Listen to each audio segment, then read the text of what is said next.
Uy, grabe. Ay, ilaw. Oops. So, ito na aking setup ngayon. 24 volt setup. Yun ang aking controller. Sandumukol na ilaw. Flash. 24 volts.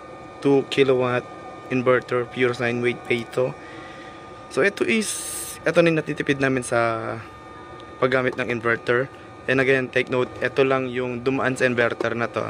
Hindi kasama yung ito kasi hindi siya dumaan sa inverter. Hindi rin kasama yung dumaan sa direkta sa battery.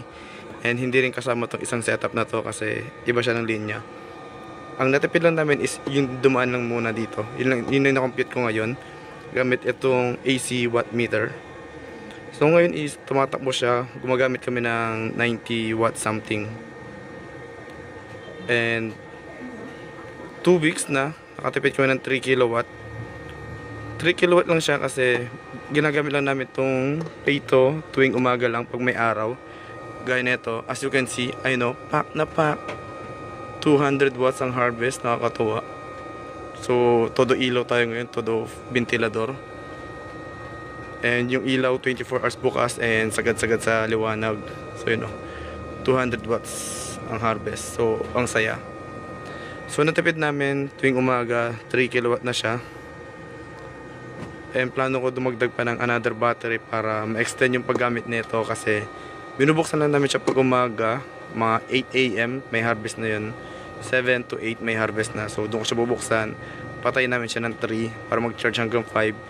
Then patay na siya ng 3. So pagdating ng 3 onwards, dito na lahat. Tapos charge lang, ano lang to, ilaw lang, bumbilya, mga DC bulb. Since naka 12 volt siya.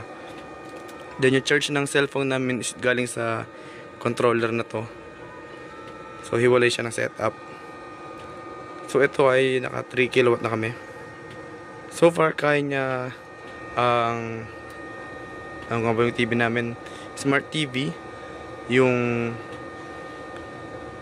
dalawang clip fan and yung industrial fan na 60 watts. So pwede yung pagsabay-sabayan and kayang-kaya.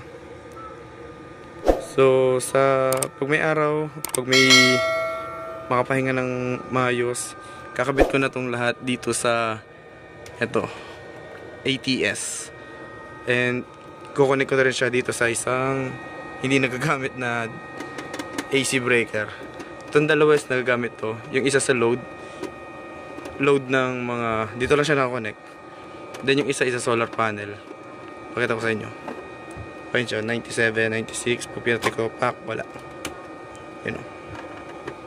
Yun. So yun lang. So natipid na namin ngayon is 3 kilowatt sa 2 weeks. Yan o.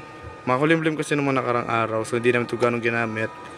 And minimal lang yung paggamit namin. Pero pag na-connect ko na siya sa refrigerator namin, sasagarin na namin paggamit nito. Magte-testing din ako ng rice cooker, tsaka ng oven toaster, tsaka yung air fryer namin kung kaya. So ito is yung natipid lang muna namin gamit yung clip fan, industrial fan, smart TV, charge ng cellphone pag sinaksak dito. So yun lang siya lahat-lahat. So feeling ko, ang nagastos ko lahat dito is nasa 10 to 15 na siguro, or 12, around ganun. And tingin ko kung magdadagdag ako ng battery, siguro mga 3.8, yung bili ko dun sa battery na yung 3.8. So magdagdag pa ako isang set nun para medyo umabot ng gabi. And tingin ko kaya na mag 24 hours neto. Pero tansya pa lang naman. And gagawin ko siya, i-build ko siya para magawa ko siya na actual para may pakita ko rin sa inyo. Yun na muna. Salamat. And 3 kilowatt. Oh yeah.